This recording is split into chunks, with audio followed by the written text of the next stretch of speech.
नमस्कार, मैं Rajendra Kumar summer India news channel से। इस समय हम लाइव पर हैं और करण झील के पास में खड़े हैं। यहाँ पर लंगर चल रहा है और बहुत ही ज़्यादा समाज सेवा हो रही है। किसानों के आंदोलन को लेकर के यहाँ पर बहुत सारे लोग बैठे हुए हैं, बड़े मुअज्जिज बैठे हुए हैं। चलते हैं, उनसे सीधे बातचीत करेंगे, क्या कहना चाहते हैं किसानों के संबंध में, जो उनका संघर्ष चल रहा है किस तरीके का चल रहा है और कितने दिन से लगातार चल रहा है। हम सीधे चलते हैं और उनसे बातचीत करते हैं। सर नमस्कार। सर जरा जी, क्या शुभ नाम क्या है सर आपका? राजेंद्र सिंह भोला। सर, जो आपका यहाँ पर ये आंदोलन चल रहा है, लंगर चल रहा है और किसानों के संबंध में जो है आप संघर्ष कर रहे हैं, क्या कहना चाहते हैं उसके बारे में? ऐसे है जी, जो ये हरियाणा पंजाब से जो किसान वीरों ने 3 काले कानूनों के खिलाफ जो संघर्ष शुरू किया था, तो जब वो पंजाब से चले थे तो ये वही जगह कर्ण लेक पड़ाव है जहाँ पर ये लंगर चल रहा है। तो यहीं पर ही बैरिकेड लगाए थे, जो बैरिकेड तोड़ करके किसान वीर बड़े अदब, बड़े सिस्टम, बड़े ध्यान से यहाँ से दिल्ली के लिए कूच कर रहे थे जिन्होंने। तो ये वही जगह है। तो यहाँ उसी दिन से ही, जिस दिन से ये यहाँ लंगर जो बॉर्डर पे जाने के लिए किसान आए, तो उसी दिन से यहाँ लंगर शुरू हुआ था। आज तक चल रहा है, लगभग 1.5 महीना हो चुका है इस बात को। अच्छा। तो 1.5 महीने से ये लंगर चल रहा है। सर, ये जो किसानों का आंदोलन चल रहा है, केंद्र सरकार से आपकी बहुत बार बातचीत भी हो रही है। 10वें दौर की अभी बातचीत होनी है 19 तारीख को, और केंद्र सरकार जो है वो कोई भी बात को मानने के लिए तैयार नहीं हो रही है। थोड़ा सा उस पर क्या कहेंगे? मैं आपको एक छोटा सा उदाहरण देता हूँ। जो ये भारत की जो बीजेपी सरकार है, किसानों की बात को नहीं मान रही ना, ये केवल आपको पता होना चाहिए, मैं आपके चैनल के माध्यम से ये बताना चाहता हूँ, किसानों का संघर्ष नहीं है। किसान, व्यापारी, मजदूर, आम जन के लिए जो ये 3 काले कानून नुकसानदायक हैं, उसका बीड़ा केवल तो केवल किसानों ने सबसे पहले उठाया। मुद्दा सबसे पहले किसानों ने उठाया है, और क्योंकि किसानों पर इसकी बहुत ज़्यादा जो मार पड़नी है वो पूरे भारतवर्ष के आवाम को पड़नी है। तो इसलिए उन्होंने इस काले कानूनों के खिलाफ मुहिम छेड़ी। तो पूरे भारत के आज ये जन आंदोलन का रूप ले चुका है। जन जन का ये जो अधिकार है भाई, इन काले कानूनों को ख़त्म किया जाए। लोग कहते हैं, बीजेपी वाले कहते हैं कि ये लोकतंत्र है। लोकतंत्र तो कहीं नाम भी नहीं नज़र आ रहा लोकतंत्र का। लोकतंत्र में तो किसी को भी, कोई भी हो, जनता जनार्दन में अपना हक मांगने के लिए, अपनी बात कहने के लिए उसको अधिकार होता है। तो आप देख रहे हो किस तरीके से ये इतने आत्मविश्वास के साथ, बड़े अदब सत्कार के साथ ये जो किसान भाई, व्यापारी भाई, मजदूर भाई ये आंदोलन कर रहे हैं।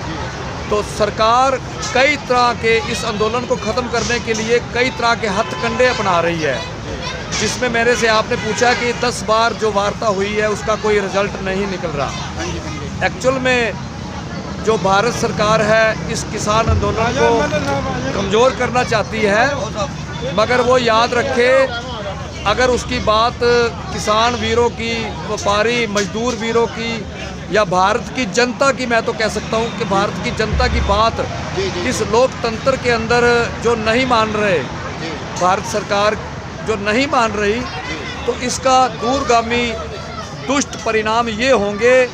आपको याद होगा कि 1975 में इंदिरा गांधी के टाइम में जो एक एमरजेंसी लगाई गई थी, तो उसमें एक काला कानून बना था, सबकी नसबंदी की जाए।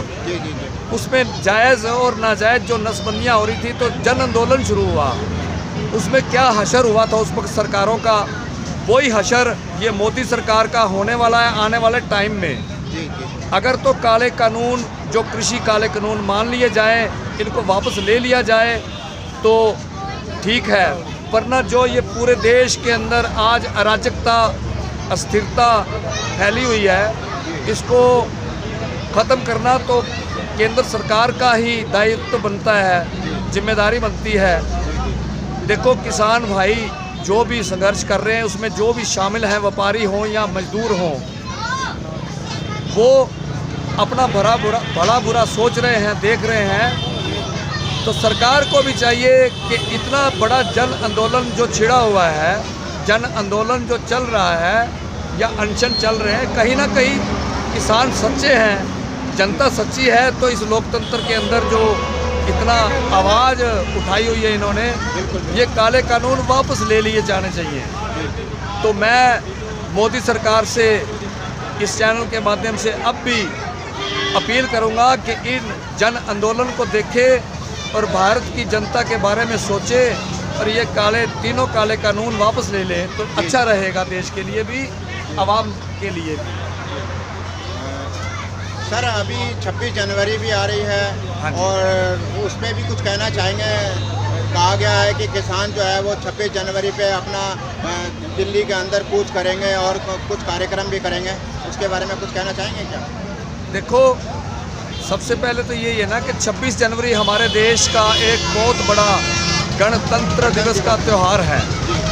तो हमारा बड़ा प्रिय त्यौहार है 26 जनवरी, जिस दिन हमारे देश का संविधान बना था। तो उसके बारे में ये 26 जनवरी तो बड़ा अच्छा दिन है। तो किसानों को एक तोहफे के तौर पे ये तीनों काले कानून वापस लेकर भारत सरकार नवाज दे तो अच्छा है, बहुत बढ़िया रहेगा पूरे देश के लिए, पूरे आवाम के लिए, किसान भाइयों के लिए तो है। एक बात और कहना चाहता हूँ, ये जो किसान भाई जो पंजाब, हरियाणा से, हिमाचल से, चंडीगढ़ से जो इस काले कानून को ख़त्म करने के लिए निकले थे, वो ये काला कानून केवल किसानों को नुकसान नहीं, पूरे अवाम को नुकसान हो रहा है इससे। पूरे अवाम के लिए बहुत दुखदाई कानून है।